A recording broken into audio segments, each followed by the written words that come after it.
Praise the Lord. सभी विश्वासी भाई बहनों को प्रभु यीशु मसीह में मेरा प्यार भरा नमस्कार। बाइबल शिक्षा चैनल पर आप सभी का स्वागत है। आज मैं आपके लिए बाइबल की पुस्तक से एलिया नबी की कहानी का संक्षिप्त विवरण लेकर आई हूँ। तो चलिए दोस्तों, हम वीडियो स्टार्ट करते हैं।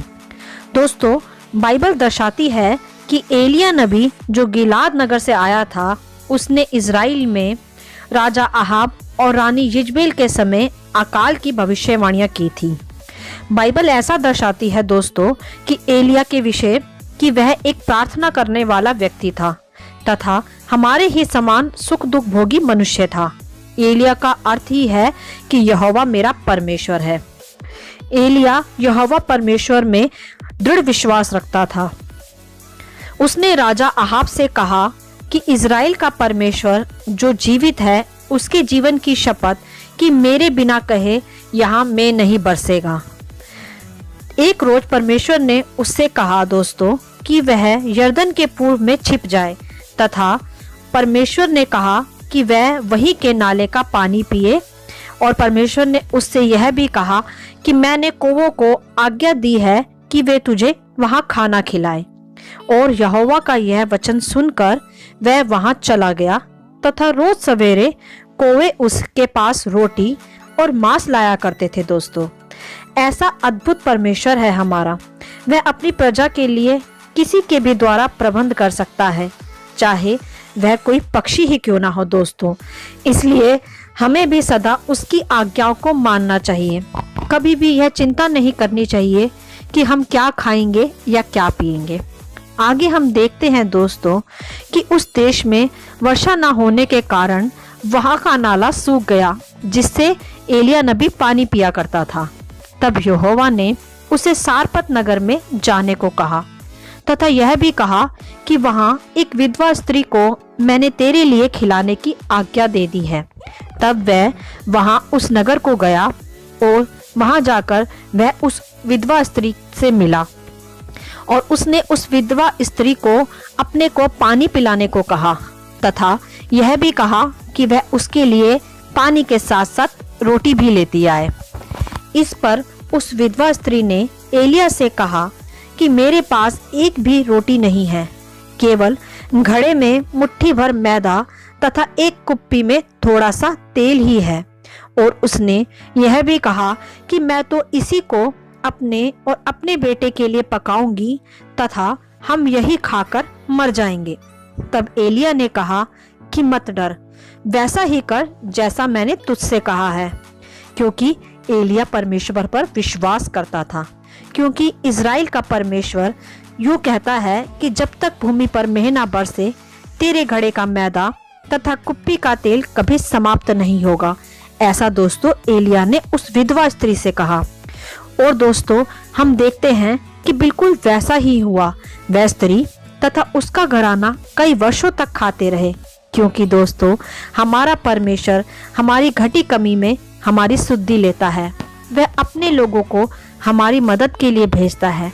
वह कभी भी हमें अनाथ नहीं छोड़ता, जैसा उसने एलिया नबी को उस विधवा स्त्री के घर भी भेजा। आगे हम देखते हैं दोस्तों कि कुछ समय के पश्चात उस विधवा स्त्री का बेटा रोगी होकर मर गया। तब उसने एलिया से कहा कि तू परमेश्वर का जन मेरे यहाँ आया तो है, परंतु मेरा बेटा क्यों मरा? क्या तेरा परमेश्वर मेरे बेटे को मारने के लिए ही तुझे यहाँ भेजता है? तब एलिया ने उससे कहा कि अपने बेटे को मुझे दे। तब उसने उसके बेटे को अटारी पर लिटाकर यहोवा को पुकारा तथा उसकी दुहाइयां दी और कहा कि तू मुझे यहाँ लेकर आया है तो इस विधवा के बेटे के प्राण वापिस कर, जिससे कि यह बेटा अपनी माँ का सहारा बना रहे। ऐसे उसने प्रार्थनाएं की दोस्तों, तथा फिर वह उस लड़के पर पसर गया तथा फिर उसका बेटा जीवित हो गया। तब वह स्त्री आनंदित हुई और उसने एलिया नबी का धन्यवाद किया और उससे कहा कि निश्चय तेरा परमेश्वर सच्चा है। यह है प्रार्थना का कार्य दोस्तों, जो असंभव परिस्थिति को भी संभव में बदल देता है। हालेलुया। आगे हम देखते हैं दोस्तों, यहोवा ने एलिया को कहा कि वह अहाब राजा के पास जाए। तब वह वहां का अकाल खत्म कर वहां पर मेंह बरसा देगा। जब अहाब राजा ने एलिया नबी को फिर से देखा तो वह बोला कि तू फिर हमें सताने यहाँ आ गया। क्योंकि दोस्तों अहाब राजा उस एलिया नबी से पहले से ही दुखी थे, क्योंकि वह जानते थे कि उसने अकाल की भविष्यवाणी वहां की है। तो राजा को ऐसा ही लगता था कि एलिया नबी की भविष्यवाणी की वजह से ही वहां अकाल पड़ा है। परंतु वहां एलिया ने अहाब राजा से कहा कि तेरे ही कारण यह अकाल पड़ा है, मेरे कारण नहीं पड़ा, क्योंकि तुम यहोवा के विरुद्ध बाल देवता को पूजते हो। आज तुम एक वेदी बनाओ और बाल देवता के पुजारियों को बुलवा के आग जला के दिखाओ। यदि स्वर्ग से तुम्हारे कारण आग उतरी तो तुम्हारा परमेश्वर सच्चा, और यदि मेरी प्रार्थना से स्वर्ग से आग उतरी तो मेरा परमेश्वर सच्चा। यह कह के एलिया नबी ने उस राजा को तथा वहां खड़े सभी लोगों को चैलेंज किया दोस्तों, क्योंकि दोस्तों एलिया का विश्वास अपने परमेश्वर में दृढ़ था। तब अहाब ने इजराइल के बाल देवता के पुजारियों को बुलवाया तथा उन्होंने एक बछड़ा लिया और एक वेदी तैयार करी और उस पर उसे रख दिया तथा अपने देवता यानी अपने बाल देवता को पुकारने लगे, आग बरसाने के लिए उसकी दुहाई देने लगे और खूब ढोल नगाड़े के साथ तथा खूब चीख पुकार के साथ वह अपने बाल देवता को पुकारते रहे और बोलते रहे कि हे देवता आग बरसा, हे देवता आग बरसा। यहाँ एक बात और देखने वाली है दोस्तों कि बाल के पुजारी कम से कम 450 थे तथा एलिया अकेला था, क्योंकि उसके साथ जीवित परमेश्वर था दोस्तों, इसलिए उसमें भय की आत्मा नहीं थी।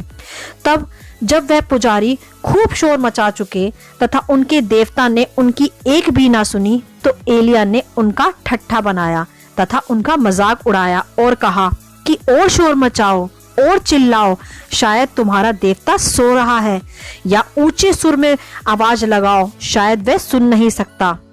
तब ये सब कहने के पश्चात एलिया ने उन सभी लोगों से कहा, यहाँ मेरे पास आओ। और फिर एलिया ने यहोवा की एक वेदी तैयार करी और उस पर पत्थर रखे तथा लकड़ियां रखी, और उसने उन पुजारियों के सामने ही उस वेदी पर 3 बार पानी भी डाला और कहा कि ये सब देख लो कि यह लकड़ियां गीली है, जिससे उनके मन में कोई संदेह ना बचे। तथा उन्होंने वहां ये सब कुछ होते हुए देखा। तब एलिया नबी घुटनों पे आकर अपने परमेश्वर को यह कह के पुकारने लगा कि हे अब्राहम, इसहाक और याकूब के परमेश्वर यहोवा, आज यह प्रकट कर कि तू ही सच्चा इज़राइल का परमेश्वर है और मैं तेरा दास हूँ। इसी तरह दोस्तों उसने प्रार्थनाएं की। तब एकाएक आकाश से बड़ी आग प्रकट हुई और उस वेदी पर आ ठहरी तथा वह वेदी यहोवा की आग से जल उठी। हालेलुया। यह देखकर सबका मुंह खुला का खुला रह गया तथा वह सब भी अपने घुटनों पे आकर एलिया के परमेश्वर को दंडवत करने लगे और कहने लगे कि तेरा ही परमेश्वर सच्चा है। हालेलुया। यह था सुपरनैचुरल काम जो यहोवा ने एलिया के द्वारा उन झूठे पुजारियों के सामने प्रकट किया तथा वह झूठे पुजारी वहां से चले गए। आगे हम देखते हैं दोस्तों, जब यह सारी बात रानी यिजबेल को राजा अहाब ने वहां आकर बताई तो रानी बहुत क्रोधित हुई, क्योंकि दोस्तों वह रानी बाल देवता की पुजारिन थी और उसने एलिया से पहले भी यहोवा के कई नबियों को मरवा डाला था।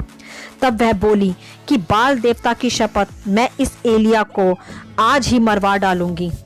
और जब यह संदेश एलिया के पास पहुंचाया गया तो वह अपनी जान बचाने को होरेब पर्वत के लिए निकल पड़ा और तथा वहां वह चलते चलते एक पेड़ के पास पहुंचा और वहां वह एक पेड़ के नीचे थक कर विश्राम करने लगा और कहने लगा कि हे परमेश्वर, अब तू मेरे प्राण ले ले।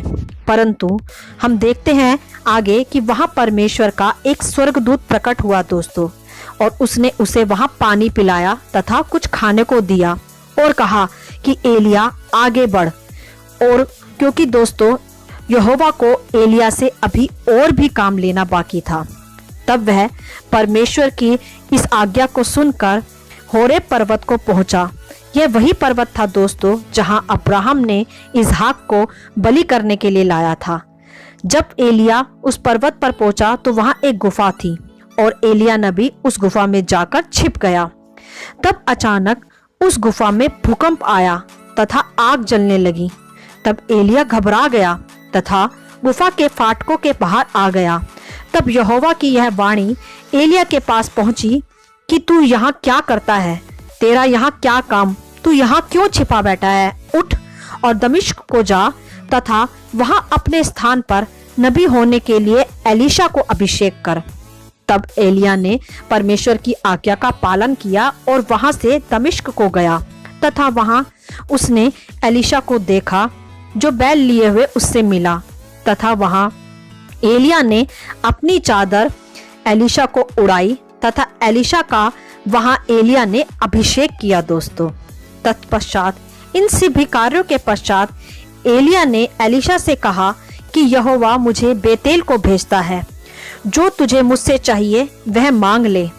तब एलीशा ने एलिया से कहा, जो उत्तम आत्मा तुझ में है उसका दूना भाग मुझे मिल जाए।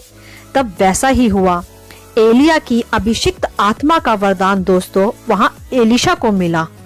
और जब वह दोनों यह बातें कर ही रहे थे, तब अचानक स्वर्ग से अग्निमय रथ और अग्निमय घोड़ों ने उनको अलग अलग कर दिया और एलिया एक बहुत ही बवंडर के साथ होकर स्वर्ग पर ऊंचे पर चढ़ गया और एलीशा उसे देखता रहा। हालेलुया। इसी प्रकार दोस्तों एलिया नबी जिंदा स्वर्ग में उठाया गया तथा उसका अभिषेक एलीशा पर आ ठहरा, जिसे हम आज रैप्चर कहते हैं। दोस्तों, वही रैप्चर पुराने नियम में एलिया का हुआ था। दोस्तों, हालेलुया। दोस्तों, इस पूरी कहानी में हमें यह सीखना है कि एलिया में परमेश्वर की विश्वास योग्यता तथा प्रार्थना की आत्मा थी तथा वह एक अभिषिक्त दास था दोस्तों परमेश्वर का। तो दोस्तों, हमें भी अपने भीतर विश्वास की आत्मा को दृढ़ करना है तथा प्रार्थना करनी है, तब हम भी परमेश्वर के अभिषिक्त दास बन सकते हैं तथा परमेश्वर हमारे द्वारा भी बड़े बड़े चिन्ह और चमत्कार प्रकट कर सकता है, जैसा उसने एलिया नबी के द्वारा किया। क्योंकि दोस्तों बाइबल दर्शाती है, याकूब के 5:17 में लिखा है कि एलिया भी हमारी तरह सुख दुख भोगी व्यक्ति था।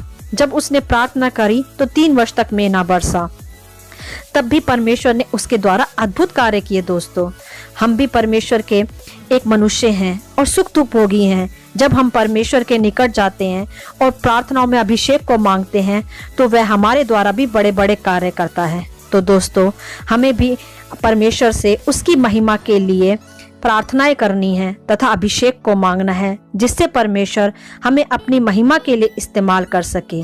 तो हमें भी निरंतर प्रार्थना में विश्वास में बने रहना है दोस्तों, और परमेश्वर के अभिषिक्त दास बनकर बहुतों के लिए आशीष का कारण बनना है। हालेलुया।